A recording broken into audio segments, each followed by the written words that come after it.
Lee Spencer, Fox Sports. Now that you've been out of the nationwide car for a couple of weeks, do you miss double duty? I mean, obviously a weekend like this, it'd probably be pure hell going back and forth, but do you miss it, or is this just another opportunity for KHI to give other drivers an opportunity to drive the car? My golf game's gotten a lot better.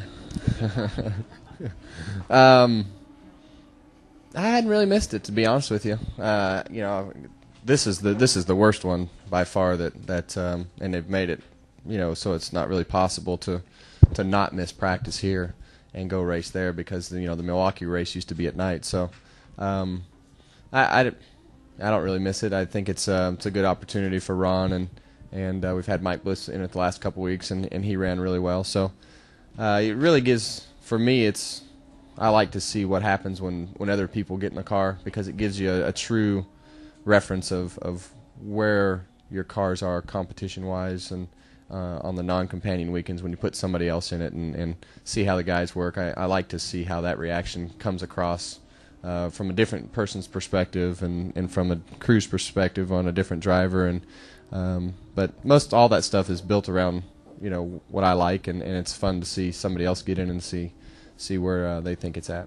Will you be in constant contact with Bernie and the guys to find out what's going on through the course of the weekend since you're not there? Yeah, they send us he'll call after every practice and just or send me a text and just let me know where everything's at and most of the time you'll catch up on Monday and see what happened and what we need to do better. Hi, Debbie Ine in Sacramento Bee, and congratulations on being first in points. It's really windy out here this weekend, and it's supposed to be windy all weekend. Does that add another dimension in driving this track? Do you feel any? I don't think the speeds are really. You don't really get up enough speed here, and there's so much direction change here that I don't think the wind won't really affect it here. The cooler temperatures will definitely affect it more than the wind, just because you'll have more grip. The speed should be up a little bit from when it's usually hot. So the cooler weather will be good for everything, including us in the car. Scott Rocks, KSBY Sonoma. You got to have one thing you love and one thing you hate about each track that you race on. What are the love and hate of this track that you have?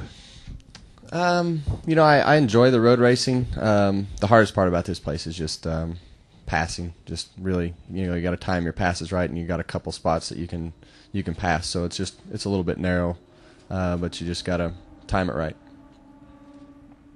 Nate Ryan, USA Today. Kevin, Jimmy and Johnson's never won on a road course, and he said that it's not so much a void as much of an irritation that he hasn't won there. Other drivers might say that this is a significant resume builder.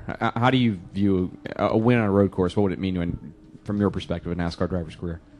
Well, I know when we won at Watkins Glen, it felt like we had, we just kind of completed. We've been able to win on short tracks, super speedways, road courses. So we'd won on all the different styles of tracks. So road racing is a challenge. I mean, obviously, it's not something that we all grew up doing. I raced go-karts on road courses up until I was 16, but aside from that, there was not a lot of road racing in NASCAR, and there's more today than there was 10 years ago in the West and the East Series. So you get a little bit more of a feel. But I think with everything that he's done, if he doesn't win on a road course, it'd probably be okay.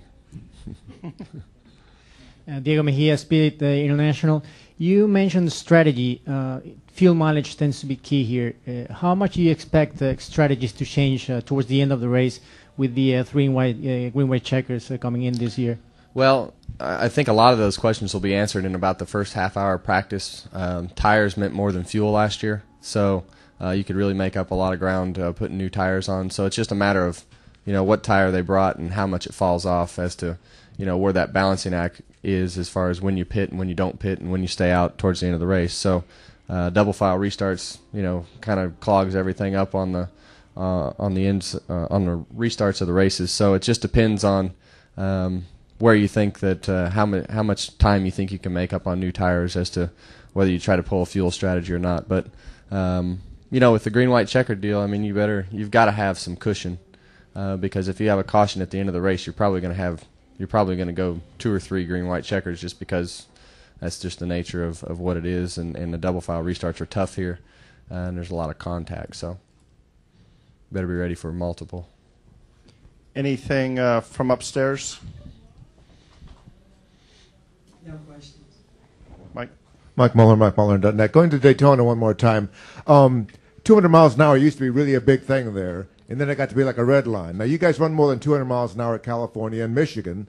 Can you race faster than 200 miles an hour at Daytona on the new asphalt, you think? I mean, I know it doesn't make much difference, 199 or 202, but I'm looking at the PR thing. 200 miles an hour for the pole at Daytona. Could you guys race at that kind of speed?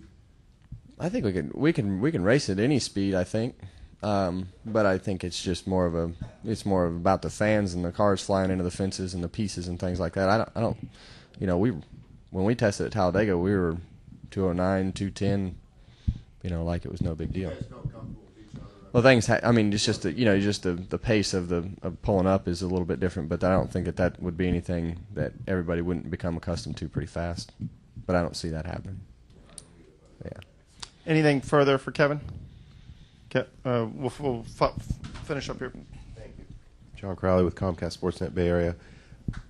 Racing's in the blood for you. If I'm not mistaken, your wife's from a racing family. Could you talk a little bit about family and racing and particularly how a father's role influences a young driver? Yeah, I mean, for me, I grew up around it my whole life. My dad was into racing, obviously, and I started racing go-karts when I was 5, so I was fortunate to grow up around that, and obviously Delano has grown up around that. But my dad's, you know, he's still working on cars on the West Series here today, and something that we obviously have done our whole life and enjoy. So glad it all worked out that way.